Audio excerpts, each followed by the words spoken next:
हाँ तो स्टूडेंट्स, आज जो शुरू होगा वो है chapter number 8 introduction to trigonometry. ये जो वर्ड है ट्रिग्नोमेट्री, ट्रिग्नोमेट्री ट्रिग्नोमेट्री वर्ड जो है ये वर्ड निकला है ट्राइंगल से। ठीक है, ट्राइंगल्स को मेजर करने की जो साइंस है, ये ट्राइंगल्स को मेजर करने के जो मेथड है उसका मैथमेटिकल वे है ट्रिग्नोमेट्री। ठीक है, तो ट्राइंगल से रिलेटेड सभी की सभी प्रॉपर्टीज ट्रिग्नोमेट्री में आ जाती है, लेकिन इस स्पेसिफिक चैप्टर में हम सिर्फ राइट एंगल ट्राइंगल्स के बारे में डील करेंगे। किसके बारे में डील करेंगे? राइट एंगल ट्राइंगल्स के बारे में। तो हमारे पास सपोजिबली एक राइट एंगल ट्राइंगल है ये,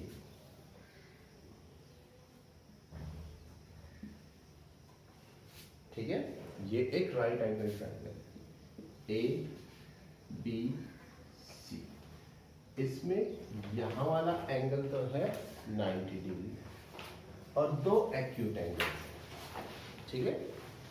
ये वाला एंगल को मैं थीटा मान लेता हूं, दूसरे वाले को भी मान सकते हैं कुछ भी, बट ये दोनों के दोनों एंगल्स हैं।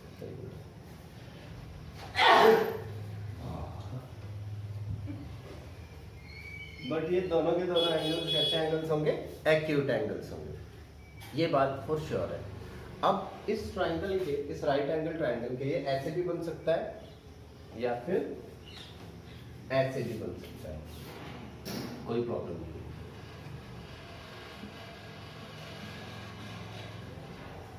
जैसे जिसको कन्वीनियंस लगे वैसे बना सकते हैं, ठीक है।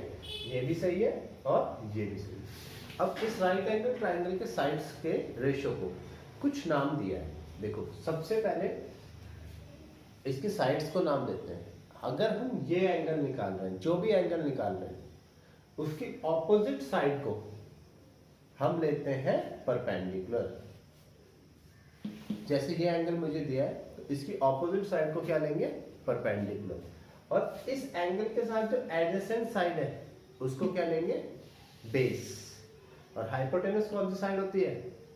जो 90 डिग्री की ऑपोजिट होती है, ठीक है। तो ये बात हमेशा याद रखना, जो भी एंगल गिवन है उसकी ऑपोजिट साइड क्या होगी? परपेंडिकुलर। उस एंगल के साथ एडजेसेंट साइड क्या होगी? बेस। और 90 डिग्री की ऑपोजिट साइड क्या होगी? हाइपोटेनस। ठीक है, इस ट्राइंगल में भी यही, जैसे हमें ये वाला एंगल दिया तो इसकी ऑपोजिट साइड ए बी क्या है? परपेंडिकुलर। एंगल के साथ लगी हुई साइड बीसी क्या है? बेस। और एसी क्या है इसका? हाइपोटेनस। अब इन साइड्स के रेशियो को कुछ ट्रिग्नोमेट्रिक फंक्शंस की फॉर्म में लिखा हुआ है, जैसे परपेंडिकुलर अपॉन फल। परपेंडिकुलर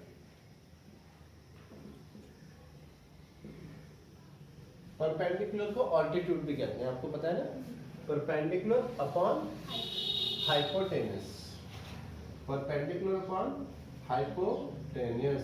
परपेंडिकुलर अपॉन हाइपोटेनस को क्या कहेंगे अर्शिता? Sine theta. इसको एक नाम दिया है साइन थीटा। अब थीटा का मतलब है ये एंगल, ठीक है।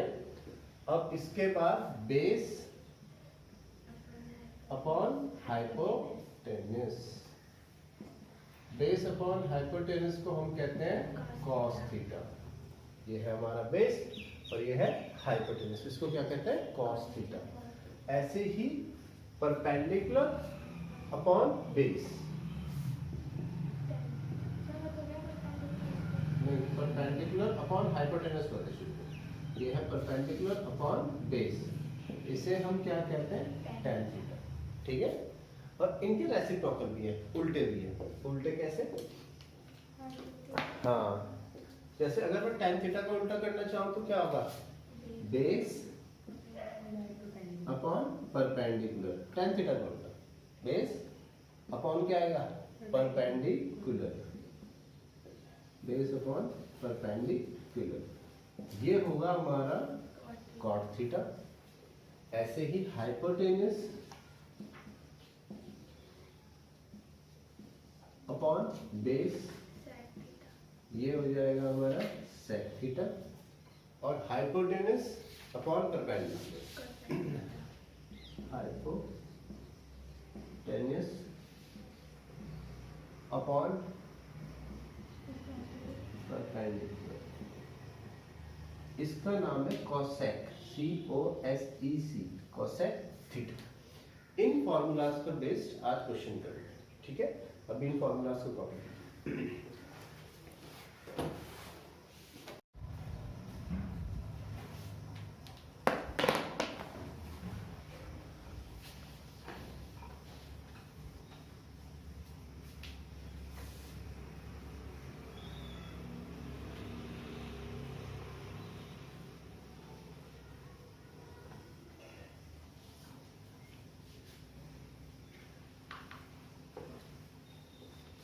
हाँ जी बच्चे, तो अब हम एक्सरसाइज शुरू करते हैं। तो हम question number 1, in a right angle triangle ABC, एक राइट एंगल ट्राइंगल क्या है ये ABC, in which AB equals to, मान लीजिए ये एक राइट एंगल ट्राइंगल है, ठीक है। एक right angle triangle ABC, right angle at B, कहाँ पर राइट एंगल है? B पर, यानी एंगल B कितना है? 90 डिग्री। सभी तक देखो, सबसे पहले 90 डिग्री वाला एंगल बनाना है, ठीक है। अब हम इसका नाम लिख देंगे ABC, एक राइट एंगल ट्राइंगल है। इस राइट एंगल ट्राइंगल में AB इक्वल्स टू 24 सेंटीमीटर,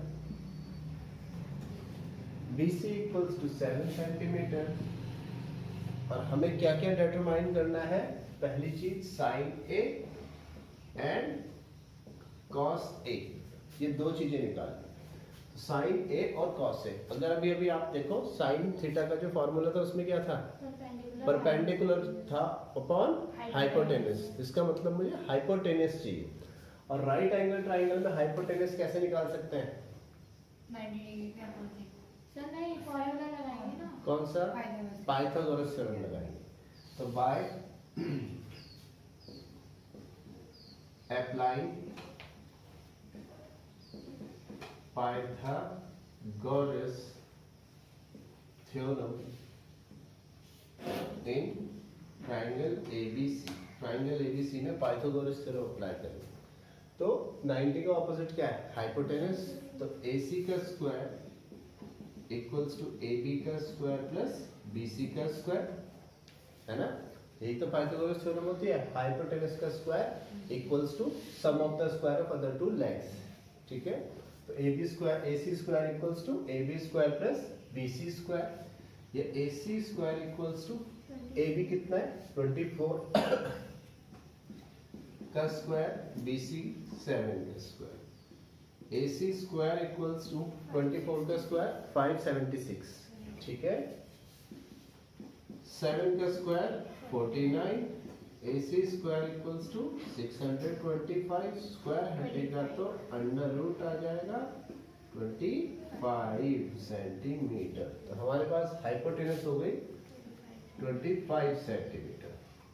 अब मुझे जो पहली चीज निकालनी है वो निकालना है साइन A। इसमें ऐसे कहीं थीटा वगैरह कुछ नहीं दिया हुआ है, क्या निकालना है? Sine A। तो A एंगल कहां पर है?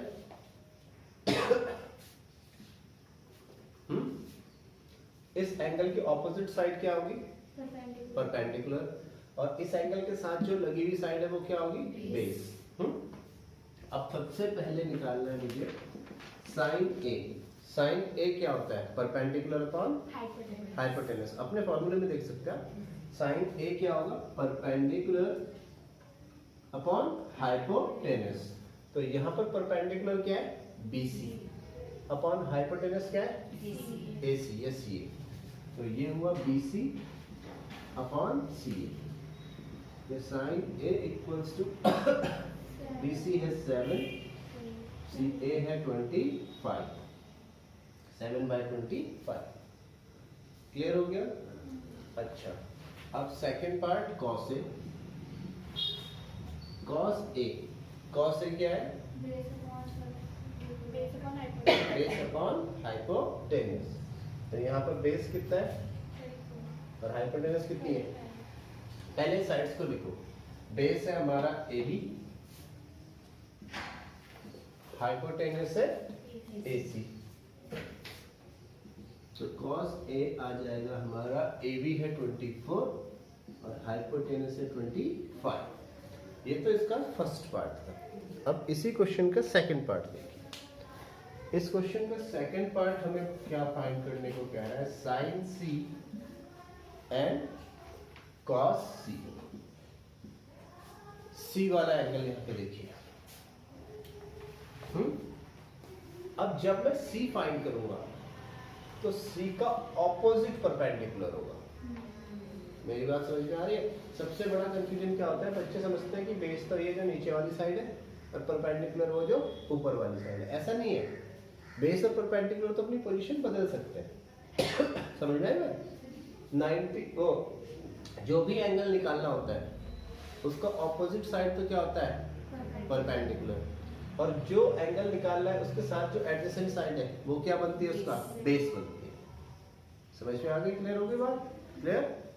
तो जब हम साइन सी की बात करेंगे तो अभी भी साइन सी क्या है, परपेंडिकुलर अपॉन हाइपोटेनस सी है, लेकिन इस केस में एंगल का परपेंडिकुलर क्या है, एंगल की ऑपोजिट साइड। तो इस बार जो परपेंडिकुलर होगा वो क्या होगा, ए बी, है ना? 24 तो होगा A B upon hypotenuse. Hypotenuse अभी भी 90 के ऑपोजिट साइड में जाएगी, यानी ए सी। तो साइन सी आ जाएगा, ए बी है 24, ए सी है 25। ठीक है? साइन सी के बाद कॉस सी। कॉस सी का मतलब, कॉस का मतलब बेस अपॉन हाइपोटेनस, और बेस क्या लेंगे, एंगल के साथ एडजेसेंट साइड। तो एंगल के साथ देखो दो साइड एडजेसेंट है, एक है बीसी और एक है सीए, लेकिन वो हाइपोटेनस है, तो बीसी ही बेस होगा। तो base BC upon hypotenuse CA. cos c equals to आएगा BC, BC यानी 7 और CA 25। क्लियर हो गए ट्रिग्नोमेट्रिक रेशियोज कैसे निकालने? कॉपी कीजिए इसे। अब इससे नेक्स्ट क्वेश्चन, क्वेश्चन नंबर 2।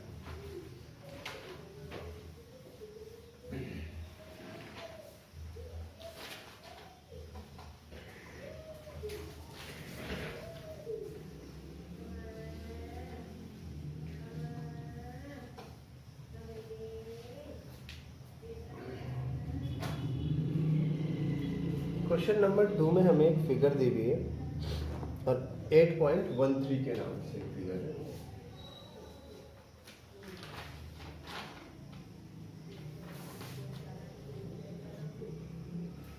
इस फिगर में एक ट्रायंगल है PQR, PQR, और जैसा कि आप देख सकते हैं इसमें एंगल Q बना हुआ है 90।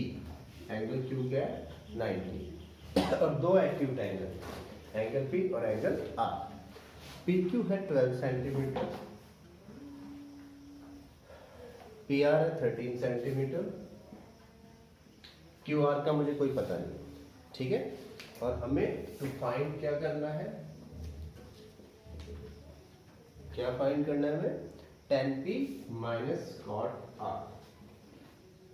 ये फाइंड करना है, tan P minus cot R find. तो tan थीटा क्या होता है, देखो जरा, परपेंडिकुलर अपॉन बेस, और बेस चाहे हम ये लेंगे या ये लेंगे, है ना? इन दोनों में से तो कोई लेंगे। तो इसका मतलब मुझे ये साइड भी चाहिए होगी QR, और QR कैसे निकलेगी, पाइथागोरस थ्योरम से।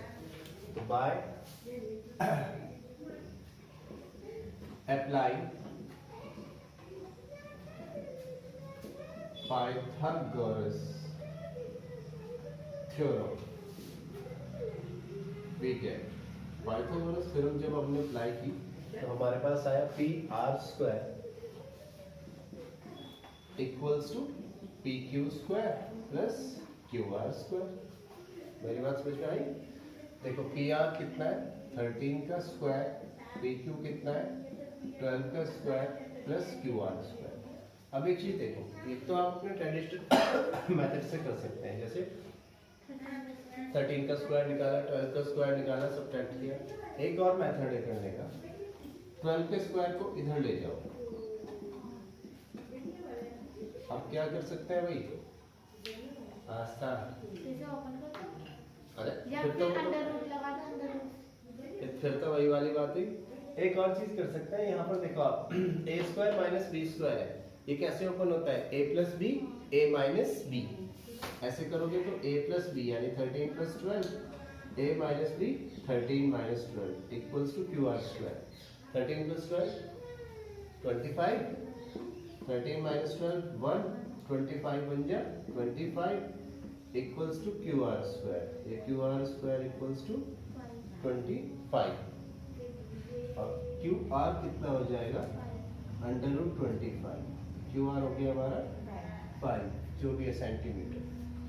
अब एक बात और यहाँ पे ध्यान रखना, जब भी किसी चीज का रूट लेते हैं तो वो पॉजिटिव और नेगेटिव दोनों साइंस के साथ आते हैं, लेकिन यहाँ पर डिस्टेंस है तो वो हम किससे लेंगे, पॉजिटिव से, इसलिए मैंने सिर्फ पॉजिटिव साइन। क्यू आर हमारे पास में है 5 सेंटीमीटर। अब मुझे निकालना क्या था, tan p minus cot r।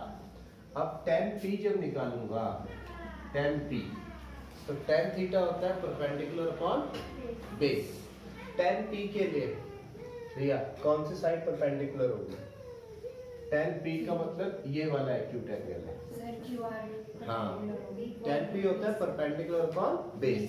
तो एंगल जो निकालना है इसकी ऑपोजिट साइड ही होगी हमारी परपेंडिकुलर, समझ में आएगा। तो p की ऑपोजिट साइड है QR अपॉन बेस, जो एंगल के साथ एडजेसेंट साइड हो अपॉन पी क्यू। बहुत कंफ्यूजन बच्चों को इसी चीज में हो जाता है, वो समझते हैं कि बेस ये नीचे वाली साइड ही है और उसी से करते रहते हैं। तो हमारा जो tan p आया वो आया 5 अपॉन पी क्यू 12, ये तो tan p है। अगली चीज क्या आई, cot r। cot r, cot क्या होता है, बेस अपॉन परपेंडिकुलर, ठीक है। अब r की बात है, r का मतलब ये वाला है, ठीक है।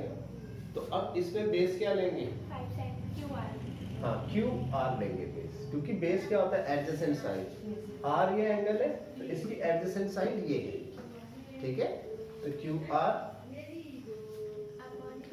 Upon P Q, Q R ये तो बेस, ये होता है बेस अपॉन परपेंडिकुलर। तो इसमें एंगल r के साथ ये जो बेस है क्यू आर और परपेंडिकुलर क्या होगा P Q, Q R upon P Q. तो cot r हो जाएगा क्यू आर 5 और ये हो गया 12।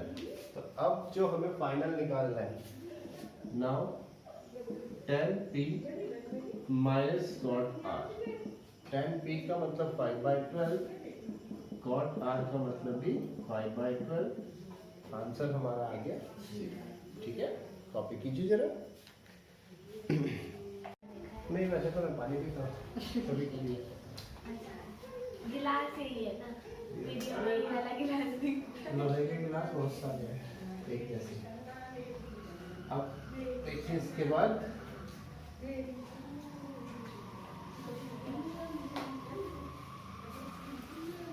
क्वेश्चन नंबर 3, नहीं सॉरी सर, हाँ क्वेश्चन नंबर 3 ही है ये तो अब आप लोगों के लिए आसान है। क्वेश्चन नंबर 3 में करा रहा हूँ, कोई बात नहीं करा देता हूँ। क्वेश्चन नंबर 3 है, if sine A equals to 3/4, if sine A equals to 3/4, start हो। If sine A equals to, यहाँ पे देखो question number 3, if sine A equals to 3/4, हमें क्या कैलकुलेट करना है, cos A and tan A, cos A and tan A ये calculate करना है। तो देखो एक ट्राइंगल बना लो आप, ठीक है,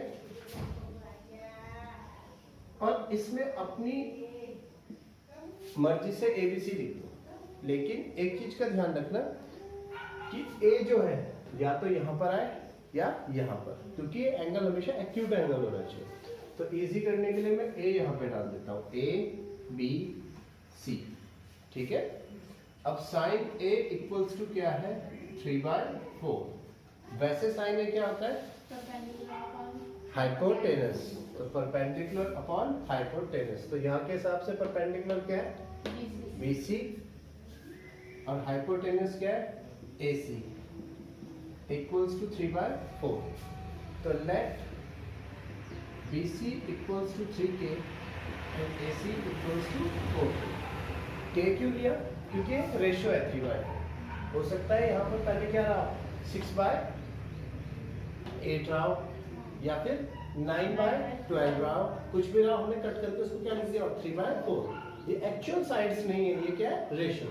तो रेशियो है तो मैंने BC को मान लिया 3K और AC को मान लिया 4K. अब BC जब 3K है तो इसे 3K लिखो और AC 4K है तो इसे 4K. अब यहाँ पर अप्लाई कर दो, अप्लाई पाइथागोरस थ्योरम. अब पाइथागोरस थ्योरम जब अप्लाई करेंगे तो ये बनेगा AC square equals to AB square plus BC square. AC कितना है 4K का स्क्वायर इक्वल्स टू AB मुझे नहीं पता प्लस BC 3K का स्क्वायर. तो 4 का स्क्वायर हो गया 16K स्क्वायर, K का भी स्क्वायर होगा, ठीक है, उसे मैं छोड़ना, इक्वल्स टू AB स्क्वायर, 3 का स्क्वायर हो जाएगा 9K स्क्वायर. अब ये 9K स्क्वायर इधर चला जाएगा, या AB square equals to 16K square minus 9K square. 16 minus 9 7K square. Square हटेगा तो क्या आ जाएगा, रूट. अब K स्क्वायर रूट से बाहर, क्योंकि स्क्वायर से रूट कैंसिल हो गया. एक तरीके से आप ये समझ लीजिए, ए बी हुआ अंडर रूट 7K. तो अभी जो हमने वैल्यू निकाली ए बी वो कितनी हो गई, अंडर रूट 7K हो गई, ये वैल्यू जो. अब हमें ये कैलकुलेट करना है cos A and tan A. तो cos A दिया, cos A इक्वल्स टू क्या होगा, वैसे फॉर्मूला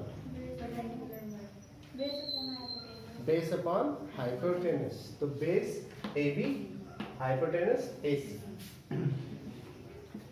AB अपॉन AC.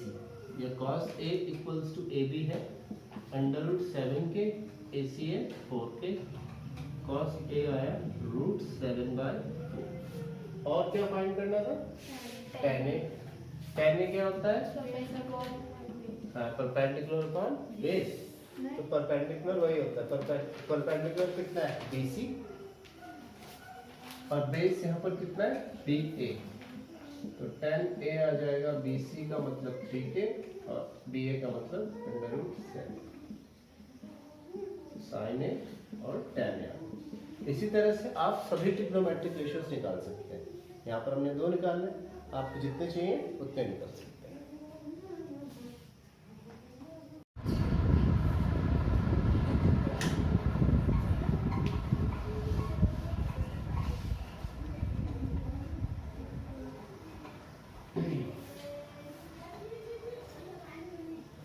इसके बाद जो हमारे पास है नेक्स्ट क्वेश्चन, वो है क्या था, 15 cot A equals to 8. Question number 4.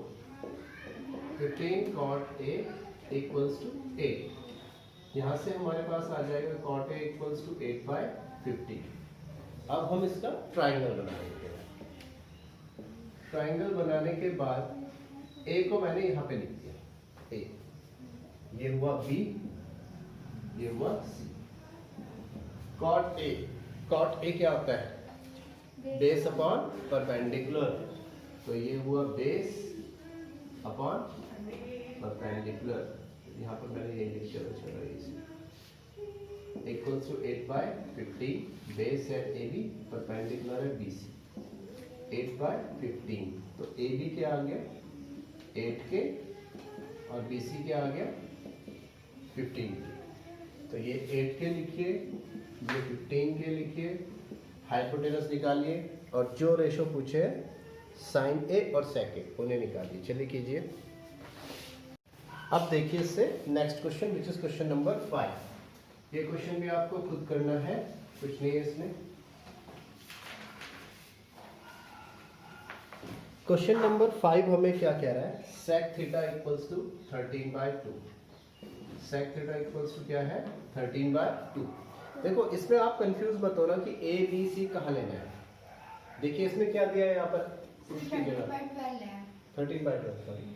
तो यहाँ पर देखो उस ABC की जगह क्या दिया हुआ है, थीटा। तो आप कोई भी ट्रायंगल बना लो, नो वरी, कुछ भी उसका नाम लिख दो। बस आप लोगों की आसानी के लिए मैं ABC ही लिख रहा हूँ, ABC। इसमें ये कोई फिक्स नहीं है कि ABC कहाँ पे रखना है। ये एंगल क्या है, थीटा, ये थीटा है। ऐसे एक अंडा बनाया और इसके अंदर ऐसा, ठीक है। तो ये हो गया थीटा, वो थीटा यहाँ बना दो। अब इस थीटा की ऑपोजिट साइड क्या होगी, परपेंडिकुलर। इसके साथ एडजेसेंट साइड होगी बेस, और यहाँ पर थीटा के एडजेसेंट साइड से इस साइड बना देंगे 90।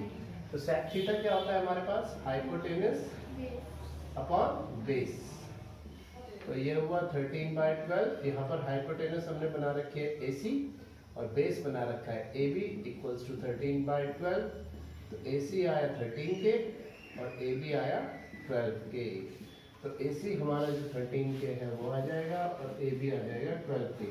थर्ड साइड निकालिए और बाकी के रेशियोज भी निकालिए, ऑल अदर ट्रिग्नोमेट्रिक रेशियोज, यानी सेक थीटा के अलावा जितने लिखवाए हैं पांचों के पांचों सब निकालने। चलिए कीजिए।